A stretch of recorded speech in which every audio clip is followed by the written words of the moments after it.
After a long wait, ay ngayon ay nandito na ang spoilers sa pinakahintay nyo na chapter ng chapter 232 kung saan ay masasaksiyan na natin ang countdown sa round 2 ng Gojo vs Sukuna. At may kita na natin ngayon kung matatalo nga ba ni Gojo si Sukuna bago pa nito ma-adapt ang kanyang Infinity o di kay the other way around. At dahil matagal-tagal natin itong hinintay, ay huwag na natin patagalin pa. Simulan na natin. Sa unang eksena ay may kita kaagad na umikot na sa pangalawang beses ang gulong ni Mahoraga. And just to be clear, 4 spins po ang kinakailangan ni Mahoraga dito upang ma-adapt nito ang Infinity ni Gojo. And now na umikot na sa pangalawang beses ang gulong, that means na 2 ikot na lang ang kulang at ma-adapt na ang Infinity ni Gojo. At kitang-kita dito ang paggamit ni Gojo ng kanyang blue para atakihin itong si Sukuna. Kung saan napasigaw naman ang iba pa natin mga bida na nakatutok ngayon sa stream na sabing bilisan na raw ni Gojo dahil umikot na sa pangalawang beses ang gulong ni Mahoraga. Kasunod niyan ay gumawa naman si Gojo ng blue orbs gamit ang kanyang curse technique na blue. Kung saan ipinalibutan niya dito si Sukuna ng mga orbs na yan. At ang mga orbs na to ay humihigop o mawasak sa nadadaanan nito. Kaya kagad itong iniwasan ni Sukuna. Pero di pinalipas ni Gojo ang moment na yan mga kaibigan dahil habang abala itong si Sukuna ay diretso namang sumugod si Gojo at sinipa ang King of Curses. Matapos na umikot na naman ang gulong ni Mahoraga sa pangatlong beses. So isang spin na lang ngayon ang kinakailangan. At nang nakita ito ng ating mga bida ay dito ikinabahala nila ito ng husto at nagtataka sila specifically si Yuji sa kung paanong paraan daw na-a-adapt ni Mahoraga ang technique. Na na-a-adapt ba raw nito ang technique after nitong ma-experience ang same technique once o baka kailangan pa raw muna nitong matake ang same technique twice. At dito nagsalita naman si Kusakabe na ang blue lamang daw ang ginagamit ngayon ni Gojo. To which ang sagot naman ni Kashimo na baka'y posibleng maa-adapt rin daw ni Mahoraga ang Infinity kahit na blue lamang ang ginagamit ngayon ni Gojo. Na umabalik naman tayo kina Gojo, dito ay si Gojo pa rin ang nagiging aggressive mga kaibigan at inaatake si Sukuna gamit ang kanyang blue upang mabigyan niya ng impression ng King of Curses na ang blue lamang ang kanyang gagamitin. However, napapalapit na si Sukuna at possibly papa-activate na rin sa kanyang domain amplification upang mahawakan si Gojo, ay dito na biglang umatake si Gojo gamit ang red. At direktang tinamaan si Sukuna dyan. Ngunit di naman ito nakapagdulot talaga ng damage kay Sukuna since na just in time ay bago siya matamaan itong red ay na-activate niya pala ang kanyang domain amplification. At alam naman nating ang domain amplification ay nagne-negate o nababypass sa mga curse techniques kaya di gaano nakapagdulot ng damage ang red ni Gojo. Subalit di rin naman na-neutralize fully ni Sukuna ang atake na red dahil ang red daw na to ay enhance umano sa limitless ni Gojo, which is as of now ay di ko pa masyadong madedetermine kung anong pinagkaiba ng red at ng red na enhance with limitless. Pero mas may papaliwanag pa natin yan sa full chapter natin. Anyways, sinabihan naman dito ni Sukuna si Gojo na nagiging sloppy na raw ito at masyado na raw nagiging hesitant sa kanyang mga moves dahil ba raw sa reason na nababasa na ngayon ni Sukuna ang mga atake nitong si Gojo. Maya-maya pa bigla namang tinamaan si Sukuna sa kanyang likuran ng curse technique red ni Gojo.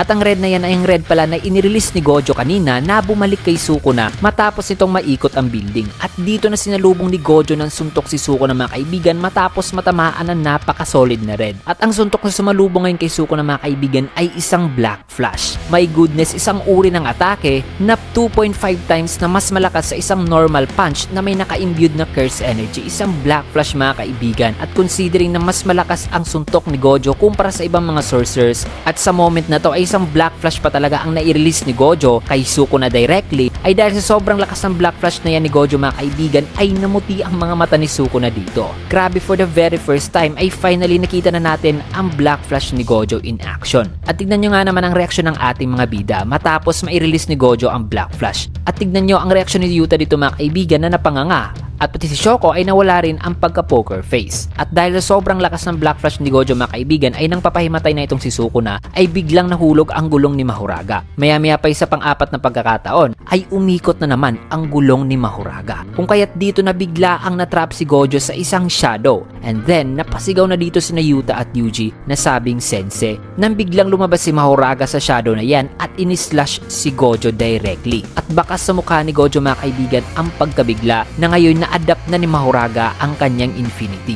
Dahil unfortunately ay di nagtagumpay si Gojo sa pagtapos kagad kay Sukuna. Dahil kahit nasuntok ni Gojo itong si Sukuna ng isang solidong Black Flash, ang kapalit naman nito ay ang pag-adapt ni Mahoraga completely sa Infinity ni Gojo. Which is sa ngayon ay di pa malinaw kung bakit na-adapt ni Mahoraga ang Infinity ni Gojo mula sa Black Flash na atake ni Gojo. Pero ipapaliwanag natin yan once na lumabas na ang full chapter. Kaya sa pang ilang beses na mga kaibigan ay again, nandito naman tayo sa nakakakabang last panel mula kay Gojo. And this time ay di na untouchable si Gojo mga kaibigan. What a chapter! At abangan nyo na lang din ang full chapter review natin upang mas malinawan kayo sa mga nangyayari sa chapter na to at mas madadama pa ang napakaangas na labanan mula sa dalawang pinakamalakas. Basta I'll be in depth sa full chapter review natin. At nga pala kung gusto nyo naman ng Black Clover review o spoilers mula sa Black Clover na manga, ay highly suggest na bisitahin nyo o panoorin nyo ang Black Clover spoilers ni Anime Real Quick PH. Iiwan ko na lang ang link ng kanyang channel dyan sa pinned comment so you can check it out. Pero as of today, ay dito muna natin tatapusin ang spoiler video natin. Kaya kung nagustuhan nyo naman ng ating video ay kinagit a like, follow and subscribe na rin